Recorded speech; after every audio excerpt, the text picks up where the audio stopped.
मेहुल गुप्त खजाना खोज रहा था। कुछ दिन बाद वो एक रहस्यमयी गुफा के पास पहुंचता है। मेहुल को गुफा के अंदर 4 दरवाजे नजर आते हैं, जो शायद उसे खजाने तक पहुंचा सकते थे। वो एक दरवाजा खोलने वाला था कि अचानक गुफा से आवाज आती है। इनमें से एक दरवाजा 1 मिनट में खुल सकता है। पहले दरवाजे के पीछे एक ड्रैकुला है, दूसरे दरवाजे के पीछे एक झोंबी है, तीसरे दरवाजे के पीछे एक मम्मी है, चौथे दरवाजे के पीछे एक जंगली भेड़िया। ऊपर दिए हथियारों में तुम्हें एक हथियार चुनना है जिससे तुम उन लोगों से लड़ सकते हो। एक रिवाल्वर, एक लकड़ी का औजार, एक कुल्हाड़ी और एक मशाल।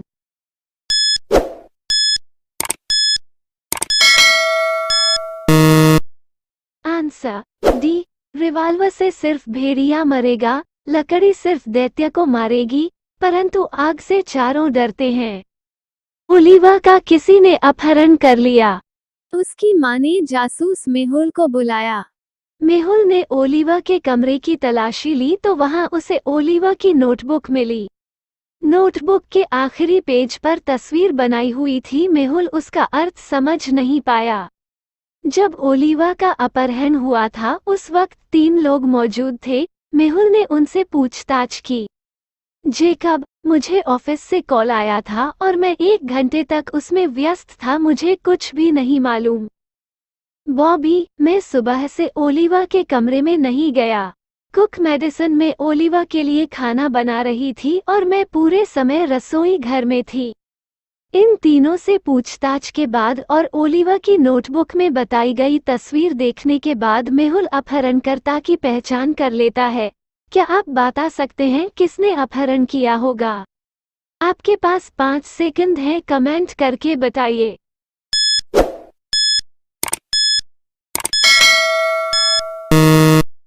Answer B. ओलिवा ने जो अपनी नोटबुक में जो तस्वीर बनाई थी वह भी मेड आई सन मतलब मेडिसन।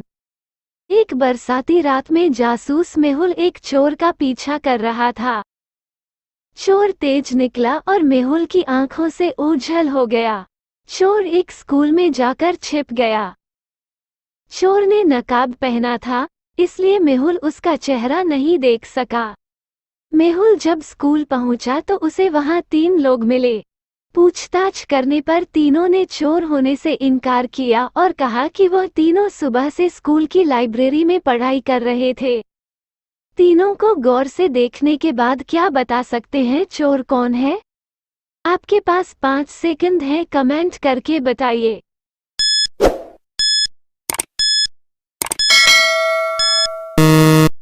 Answer B. बरसात में दौड़ता हुआ स्कूल में पहुंचा था, इसलिए उसकी पेंट से पानी टपक रहा था। जैन एक गुफा में मृत पाई जाती है। पोस्टमार्टम की रिपोर्ट से पता चलता है कि उसकी हत्या दोपहर में हुई थी। मेहुल उसके पड़ोसियों से पूछताछ करता है तो उसे कुछ रहस्यमय लोगों के बारे में पता चलता है जो वहां रहते हैं और गुफा के आसपास मंडराते रहते हैं। मेहुल उन तीनों रहस्यमयी लोगों से पूछताछ करता है। वे हैं 1 zombie Ted, 2 vampire Lenny, 3 werewolf Scott. Zombie Ted में दोपहर में एक लोकल कैफे में लंच कर रहा था। वहां का तला हुआ दिमाग बहुत स्वादिष्ट था। वैम्पायर लेनी, रात भर घूमने के बाद मैं अपने ताबूत में आराम कर रहा था। बेयर वोल्फ स्कॉट, में रात में गुफा में छुपा रहता हूँ क्योंकि रात में बेयर वोल्फ बन जाता हूँ।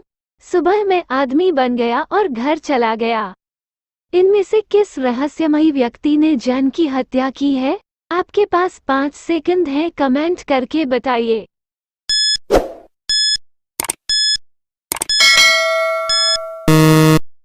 ज़ॉम्बी ने शायद जैन का दिमाग लंच में खाया था। वैम्पायर धूप सहन नहीं कर सकते, इसलिए वोल्फ ने ही हत्या की है। आदमी बनने के बाद वो दोपहर में वहां आया और हत्या करके चला गया। मीरा अपने 3 दोस्तों के साथ पार्टी करती है। रूही सबसे पहले आती है और मैरी को मृत पाती है। वो तुरंत जासूस मेहुल को बुलाती है। जासूस मेहुल घटनास्थल पर पहुंचता है और वहां उसे मीरा के शरीर के नीचे 3 वस्तु दिखाई देती है। तभी देव और हर्ष पार्टी के लिए वहां आते हैं। देव, मैं यहाँ पार्टी में सबसे पहले आना चाहता था, परंतु कुछ महत्वपूर्ण मीटिंग की वजह से देर हो गई। हर्ष, मैंने मैरी को बता दिया था मैं पार्टी में देर से आऊंगा। मेहुल उन तीनों से अपना पता लिखने के लिए कहता है।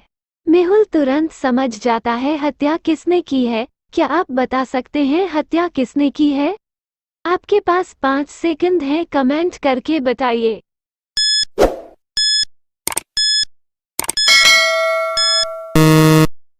आंसर, मीरा ने सबूत छोड़ा था कि कातिल लेफ्टी है और तीनों में सिर्फ हावर्ड ही लेफ्टी है।